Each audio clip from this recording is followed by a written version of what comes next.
ಚಿಕ್ಕೋಡಿಯಲ್ಲಿ ಸಂಗೊಳ್ಳಿ ರಾಯಣ್ಣ ಗರ್ಜನೆ ಸಂಘಟನೆಯಿಂದ ಮಹತ್ವದ ಸುದ್ದಿಗೋಷ್ಠಿ. ಸಂಗೊಳ್ಳಿ ರಾಯಣ್ಣ ಗರ್ಜನೆ ಸಂಘಟನೆಯಿಂದ ಇವತ್ತು ಚಿಕ್ಕೋಡಿ ಪ್ರವಾಸಿ ಮಂದಿರದಲ್ಲಿ ಮಹತ್ವದ ಹೇಳಿಕೆಯನ್ನು ಪತ್ರಕರ್ತರಿಗೆ ನೀಡಿದ್ದು, ಚಿಕ್ಕೋಡಿ ಬಸ್ ನಿಲ್ದಾಣಕ್ಕೆ ಸಂಗೊಳ್ಳಿ ರಾಯಣ್ಣ ನಾಮಕರಣ ಮಾಡಬೇಕು ಹಾಗೂ ಸಂಗೊಳ್ಳಿ ರಾಯಣ್ಣನ ಮೂರ್ತಿ ಪ್ರತಿಷ್ಠಾಪನೆ ಮಾಡಬೇಕು ಮತ್ತು ಶ್ರೀ ಸಂತ ಕನಕದಾಸರ ಭವನ ನಿರ್ಮಿಸಬೇಕು ಎಂಬ ಈ ಮೂರು ಬೇಡಿಕೆಯನ್ನು ಇಟ್ಕೊಂಡು ಸಂಗೊಳ್ಳಿ ರಾಯಣ್ಣ ಗರ್ಜನೆ ಸಂಘಟನೆಯ ಅಧ್ಯಕ್ಷರಾದ ಸಂತೋಷ್ ಪೂಜಾರಿ ಚಿಕ್ಕೋಡಿಯಲ್ಲಿ ಹೇಳಿಕೆ ನೀಡಿದ್ದಾರೆ. ಸುಮಾರು ಮುಖಂಡರು ಚಿಕ್ಕೋಡಿ ಜಿಲ್ಲೆಗಾಗಿ ಹೋರಾಟ ಮಾಡಿದ್ದು, ನಾವು ಕೂಡ ಸಂಗೊಳ್ಳಿ ರಾಯಣ್ಣ ಮೂರ್ತಿ ಸ್ಥಾಪನೆ ಹಾಗೂ ಇನ್ನುಳಿದ ಬೇಡಿಕೆಗಳನ್ನಿಟ್ಟರೂ ಕೂಡ ಯಾವುದೇ ಪ್ರಯೋಜನವಾಗಿಲ್ಲ. ಚಿಕ್ಕೋಡಿ ಕ್ಷೇತ್ರದ ಸಚಿವರು ಹಾಗೂ ಶಾಸಕರು, ಮಾಜಿ ಸಂಸದರು ಇತ್ತ ಕಡೆ ಗಮನ ಹರಿಸಿ ಈ ಬೇಡಿಕೆಗಳನ್ನು ಆಗಸ್ಟ್ 14ನೇ ತಾರೀಕಿನ ಒಳಗಡೆ ಬಗೆಹರಿಸಬೇಕು. ಇಲ್ಲವಾದರೆ ಮುಂದಿನ ದಿನಗಳಲ್ಲಿ ಉಗ್ರ ಹೋರಾಟ ಮಾಡ್ತೇನೆ ಎಂದು ಸಂಘದ ಅಧ್ಯಕ್ಷರು ಸಂತೋಷ್ ಪೂಜಾರಿ ಅವರು ಖಡಾಖಂಡಿತವಾಗಿ ಹೇಳಿಕೆ ನೀಡಿದ್ದಾರೆ. ಪ್ರತಿ ಗ್ರಾಮಗಳಲ್ಲಿ ಕನಕ ಭವನ ಆಗಿದ್ದು, ಆದರೆ ಶೈಕ್ಷಣಿಕ ಜಿಲ್ಲೆಯ ಚಿಕ್ಕೋಡಿ ಪಟ್ಟಣದಲ್ಲಿ ಮಾತ್ರ ಇದುವರೆಗೂ ಸಂಗೊಳ್ಳಿ ರಾಯಣ್ಣ ಮೂರ್ತಿ ಸ್ಥಾಪನೆ, ಸಂಗೊಳ್ಳಿ ರಾಯಣ್ಣ ವೃತ್ತ ಹಾಗೂ ಕನಕ ಶ್ರೀ ಭವನ ಇದುವರೆಗೂ ಚಿಕ್ಕೋಡಿಯಲ್ಲಿ ಯಾಕೆ ಆಗಿಲ್ಲ? ನಾವು ಸುಮಾರು ಸಲ ಬೇಡಿಕೆ ಇಟ್ಟರು, ಮನವಿ ಕೊಟ್ಟರು, ಇದುವರೆಗೂ ಸಚಿವರು, ಶಾಸಕರು ಹಾಗೂ ಇಲ್ಲಿನ ಅಧಿಕಾರಿಗಳು ಯಾರೂ ಕೆಲಸ ಮಾಡ್ತಿಲ್ಲ. ಇವರಿಗೆ ಸಂಗೊಳ್ಳಿ ರಾಯಣ್ಣನ ಬಗ್ಗೆ ಗೌರವದ ಅನುಮಾನ ಬರ್ತಿದೆ. ನಮ್ಮ ಬೇಡಿಕೆ ಆದಷ್ಟು ಬೇಗನೆ ಈಡೇರಬೇಕು, ಇಲ್ಲದಿದ್ದರೆ ಮುಂದಿನ ದಿನಗಳಲ್ಲಿ ಬೀದಿಗಿಳಿದು ಹೋರಾಟ ನಡೆಸಲು ಸಿದ್ಧರಿದ್ದೇವೆ ಅಂತ ಸುದ್ದಿಗೋಷ್ಠಿಯಲ್ಲಿ ತಿಳಿಸಿದರು. ಸ್ಥಾಪನೆ ಮಾಡಂತೇಳಿ ಆಗಸ್ಟ್ 14ನೇ ತಾರೀಕು ಇವತ್ತಿನ ಸಂಗೊಳ್ಳಿ ರಾಯಣ್ಣ ಜ್ಯೋತಿಯನ್ನು ಪ್ರತಿಯೊಂದು ಹಳ್ಳಿ ಮುಖಾಂತರ ಜ್ಯೋತಿಯನ್ನು ತರುತ್ತಾರೆ. ಆ ಕಾರಣಕ್ಕೆ ನಾವು ಈ ಬರೋ 14 ನಾವು ಚಿಕ್ಕೋಡಿಯಲ್ಲಿ ಐಬಿಯಿಂದ ಹಿಡಿದು ಕನಕದಾಸ ಮೂರ್ತಿ ಹಿಡಿದು ಅಂಕ್ಲಿಕೋಟೆ ಭವ್ಯ ಮೆರವಣಿಗೆಯಲ್ಲಿ ಇಟ್ಕೊಂಡಿದ್ದೇವೆ.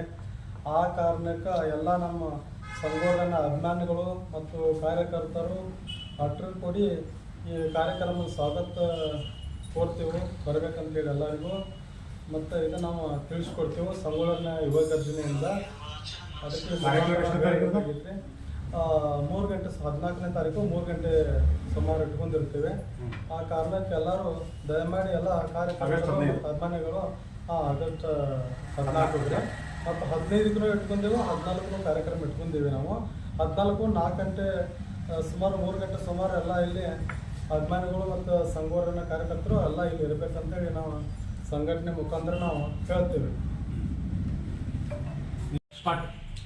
ಇವತ್ತು ಚಿಕ್ಕೋಡಿಂದ ಏನು ಹೇಳಕ್ಕೆ ಬಯಸ್ತಾನಂದ್ರೆ, ಕ್ರಾಂತಿವೀರ ಸಂಗೊಳ್ಳಿ ರಾಯಣ್ಣದ ಬಸ್ ನಿಲ್ದಾಣ ಆಗ್ಬೇಕಂತೇಳಿ ಮನವಿನೂ ಕೂಡ ಕೊಟ್ಟಿದ್ದೀನಿ. ಮತ್ತು ಚಿಕ್ಕೋಡಿ ಒಳಗೆ ಈಗ ಕೆಲವೊಂದು ಜ್ಯೋತಿಗಳು ಬರ್ತಾರೆ. ಆ ಜ್ಯೋತಿಗಳು ಬಂದು ಅವ್ರಿಗೆ ನಿಲ್ಲಕ್ಕಾಗಲಿ ಅನುಕೂಲ ಆಗಲಿ ಮತ್ತು ಸಮಾಜಕ್ಕಾಗಲಿ ಯಾವುದೊಂದು ಕನಕ ಭವನ ಸಲಾಗಿನೂ MLA ಕೂಡ ಆಯಿತು, MP ಕೂಡ ಆಯಿತು. ಮತ್ತು ಇವರು SC ಅವ್ರು ಹಿಡಿದು ಸುಮಾರು ಒಂದು 7-8 ವರ್ಷದಿಂದ ನನ್ನ ಕಡೆ ವಿಶ್ವ ಎಷ್ಟು ಬಿದ್ದಿದ್ದಾವೆ ನೋಡಂತ್ರಿ. ಎಷ್ಟು ಹೋರಾಟ ಮಾಡಿದ್ರು ಹೋರಾಟಕ್ಕೆ ಬೆಲೆನೂ ಇಲ್ದಂಗೆ ಆಗಿದ್ರಿ. ಮತ್ತು ರಾಯಣ್ಣ ಮೂರ್ತಿ ಸ್ಥಾಪನೆ ಮಾಡಂತೇಳಿ ಎಷ್ಟೋ ಸಲ ಮನವಿ ಕೊಟ್ಟಿದ್ವಿ. MLA ಆಯಿತು, MP ಹಿಡಿದು SC ತಹಶೀಲ್ದಾರ್ ಹಿಡಿದು ಅಟ್ಟು ಕೂಡ ಕೊಟ್ಟರು ಯಾರೂ ಮೈ ಮ್ಯಾಗ ತೊಗ್ತಾ ಇಲ್ಲ. ಬರೀ ನಿಸ್ತಾ ದುರುಪಯೋಗ ತೊಗೋತಾರೋ, ಕರೆಕ್ಟ್ ಬರ್ತಾರೆ ಹೋಗ್ತಾರೆ, ಅಷ್ಟ ಬರ್ತಾರೆ, ಯಾರೂ ಮೈ ಮ್ಯಾಗ ತೊಗ್ತಾ ಇಲ್ಲ. ನಾವು ಭಾಳ ಸಲ ಕೊಟ್ಟಿದ್ದೀವಿ, ನಮ್ಮ ಕಡೆ ಪ್ರೂಫ್ ಐತಿ. ಇದು ನಮಗೇನು ನಮ್ಮದು 14ನೇ ತಾರೀಕು ಒಳಗೆ ನಮಗೆ ತಿಳಿಸ್ಕೊಡ್ಬೇಕು. ಇಲ್ಲದ್ರೆ ಮುಂದಿನ ಹೋರಾಟಗಳು ಭಾಳ ಅದಾವು. ಯಾಕಂದ್ರೆ ಈಗ ಆಲ್ರೆಡಿ ಹೋರಾಟ ನೋಡಿ ಸಾಕಾಗೈತಿ. ಏನೋ ಉಗ್ರ ಹೋರಾಟಗಳು ಅವು ಅಷ್ಟೇ, ನೇರವಾಗಿ ನಾನು ಹೇಳ್ತೀನಿ. ಯಾಕಂದ್ರೆ ಒಂದು ಸಲ 2 ಸಲ ಅಲ್ರಿ, ಎಷ್ಟು ಸಮಯ ಎಷ್ಟು ಅನ್ಯಾಯ ಆಗಿ ಬರೋದ್ರಿ. ಅಲ್ಲಿಂದ ಜನ ಜ್ಯೋತಿಗಳು ತೊಗೊಂಡು ಬರ್ತಾರೋ, ಅಲ್ಲಿಂದ ತೊಗೊಂಡು ಬಂದ್ರೆ ಇವ್ರಿಗೆ ಬರಕ್ಕೆ ಹದಿಗೊಟ್ಟು ನಿಲ್ಕೋದು. ಇಲ್ಲಿ ಚಿಕ್ಕೋಡಿಗೆ ನಿಲ್ಲಕ್ಕೆ ಜಾಗ ಇಲ್ಲ, ಒಂದು ಕನಕ ಭವನ ಇಲ್ಲ, ಒಂದು ರಾಯಣ್ಣ ಮೂರ್ತಿ ಸ್ಥಾಪನೆ ಮಾಡಿ ಕೊಡ್ರಂದ್ರೆ ಆ ರಾಯಣ್ಣ ಮೂರ್ತಿ ಸ್ಥಾಪನೆ ಮಾಡ್ತೀವಂತ ಆಶ್ವಾಸನೆ ಕೊಡ್ರಂಗೆ ಯಾರೂ ಮಾಡಕ್ಕೆ ತಯಾರಿಲ್ಲ. ಈ ಕಾರಣಕ್ಕೆ ಈ ಜನನ ಕಂಡ ಸ್ಥಿತಿ ಯಾರು ಏನು ಮಾಡ್ತಾರೋ ಏನು ಹೇಳೋದಿಲ್ಲ ನನಗೆ. ಯಾಕಂದ್ರೆ ಎಷ್ಟು ಹೇಳಿ ಸಾಕಾಗಿ ಹೋಗಿದ್ದು ನಮ್ಗೆ ಹೇಳಿದ್ರೆ ಎಲ್ರಿ. ಎಷ್ಟು ಮನವಿ ಕೊಡ್ರು ಹೋರಾಟ ಮಾಡೋದು ಇದಕ್ಕೆ ಎಂಬತ್ತಿಲ್ಲ ಅಂದ್ರೆ ಏನು ಮಾಡೋದ್ರಿ? ಇದು ಮುಂದೆ ಏನು ಮಾಡ್ಬೇಕು ಅನ್ನೋದು ಅದು ಅವರೇ ನಿರ್ಧಾರ ತಗೊಳ್ಳಿ. ಅವರೇ ಏನಂಬೋದು 14 ತಾರೀಕು ನಮ್ಗೆ ಹೇಳಂತ ನಾವು ಹೇಳ್ತೀವಿ. ನಮ್ಮ ಸಮಾಜಕ್ಕೆ ಭಾಳ ಅನ್ಯಾಯ ಆಗಿದೆ. ಯಾಕಂದ್ರೆ ನಾವು 1 ಸಲ 2 ಸಲ ಅಲ್ಲ, ಪ್ರತಿ ಸಲ ಕೊಟ್ಟು ಸಾಕಾಗಿ ಬೇಸರಿಸಿ ಹೋಗಿದ್ದೀವಿ. ಭಾಳ ಹೋರಾಟ ಮಾಡಿದೀವಿ, ಭಾಳ ಸಲ ಮನವಿನೂ ಕೊಟ್ಟಿದ್ದೀವಿ. ಅವ್ರು ಕೊಟ್ಟಿಲ್ಲ ಅಂತ ಹೇಳಿ ನಾನು ತಂದು ಎಲ್ಲ ರಿಸೀವ್ಗಳು ಕೊಡ್ತೇನೆ. ಕೊಟ್ಟುಗಳು ಸಾಕಾಗೈತಿ, ಮತ್ತು ಭಾಳ ಅನ್ಯಾಯ ಆಗೈತಿ. ಆ ಕಾರಣಕ್ಕೆ ಅವರೇ ಏನು ನಿರ್ಧಾರ ತಗೊಳ್ಳಿ ಅಂತ ಹೇಳಿ. ಪೂಜಾರಿ ಸಂಗೊಳ್ಳಿ ಯುವ ಗರ್ಜನೆ ಜಿಲ್ಲಾಧ್ಯಕ್ಷರು ಚಿಕ್ಕೋಡಿ. ಮತ್ತು ರಾಯಣ್ಣನ ಮೂರ್ತಿನೂ ಅದಾವ್ರಿ. ಅದು ಶೈಕ್ಷಣಿಕ ಜಿಲ್ಲೆ ಚಿಕ್ಕೋಡಿ ಒಳಗೆ ಯಾಕೆ ಕನಕ ಭವನ ಇಲ್ಲ? ಮತ್ತು ರಾಯನ ಮೂರ್ತಿ ಸ್ಥಾಪನೆ ಯಾಕೆ ಆಗ್ತಾ ಇಲ್ಲ ಅದ ಎಲ್ಲ ಜನರಿಗೆ ಅದ ಹುಚ್ಚ ಹಿಡ್ದೈತಿ. ಯಾಕಂದ್ರೆ ಇಷ್ಟೆಲ್ಲ ಮಾಡೋದು ಪ್ರತಿ ಭವನ ಎಲ್ಲಿ ಹೋದ್ರು ಗ್ರಾಮದಾಗ ಅದಾವ್ರಿ. ಈಗ ನಮ್ಮ ಸಮಾಜ ಜನಸಂಖ್ಯೆ ಇಲ್ಲಂದ್ರೆ ಒಂದು 45,000 ವೋಟಿಂಗ್ ಅದ ನಮ್ಮ ಚಿಕ್ಕೋಡಿ ತಾಲೂಕದಾಗ. ನಿಪ್ಪಾಣಿ ಮತಕ್ಷೇತ್ರದಾಗೂ ಅಲ್ಲಿ ಅದ ಗೋಳಾಗಿದ್ರಿ. ಅಲ್ಲಿ ಇಲ್ಲಂದ್ರೆ 35,000 40,000 ಕುರುಬ ಜನಸಂಖ್ಯೆ ಇದ್ರಿ. ಅಲ್ಲಿಯೂ ರಾಯನ ಮೂರ್ತಿ ಸ್ಥಾಪನೆಗೆ ತೊಂದರೆ ಮಾಡ್ತಾ ಇದ್ದಾರೆ. ಚಿಕ್ಕೋಡಿಯಾಗೂ ಭೀ ತೊಂದರೆ ಮಾಡ್ತಾ ಇದ್ದಾರೆ. ಇದು ಯಾವ ಕಾರಣಕ್ಕೋಸ್ಕರ ಮಾಡ್ತಾರೋ ಮತ್ತು ಯಾವ ಉದ್ದೇಶಕ್ಕೋಸ್ಕರ ಮಾಡ್ತಾರೆ ಇದನ್ನ.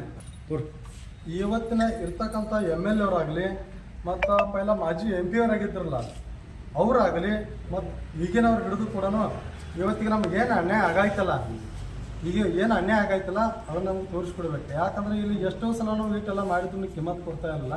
ಯಾವ ಕಾರಣಕ್ಕೆ ಯಾವ ಉದ್ದೇಶಕ್ಕೋಸ್ಕರ ಮಾಡ್ತಾರೋ ಇದು ಯಾವ್ದು ಕುತಂತ್ರಿತನ ನಮ್ಗೆ ತಿಳಿಸ್ಕೊಡ್ಬೇಕಾಗಿತ್ತು ಅಂತ ನಾ ಹೇಳ್ತೀನಿ.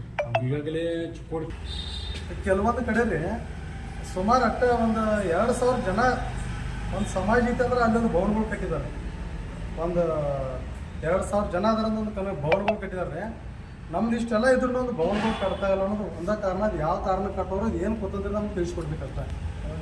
ಇದು ಮುಂದಿನ ಉದ್ದೇಶವಾಗಿ ಹೇಳ್ತಾನೋ ಉಗ್ರ ಹೋರಾಟಗಳು ನಡೀತಾವೆ. ಸಮಾಜನೂ ಎಚ್ಚರಿಕೆ ಕೊಡ್ತಾರೋ. ಬರೋ 14ನೇ ತಾರೀಕು ಒಳಗೆ ನಮಗೇನನ್ನೋದು ನಿರ್ಣಯ ನಮ್ಗೆ ತಿಳಿಸ್ಕೊಡ್ಬೇಕು. ನಂತರ ಕನಕ ಭವನಿಗೆ ಹೋಗಿ ಅಲ್ಲಿ ಕನಕದಾಸರ 6 ಮುಖಾಂತರ ಮುಗಿಸಿ ನಾವು ಅಂಕಲಿಗೆ ಕೊಡ ತನಕ ನಮ್ಮ ಬೈ ಮೆರವಣಿಗೆ ಮತ್ತು ಡೊಳ್ಳು ಮುಖಾಂತರ ಎಲ್ಲ ಮೆರವಣಿಗೆಗಳನ್ನ ಬಿಟ್ಕೊಂಡಿವೆ.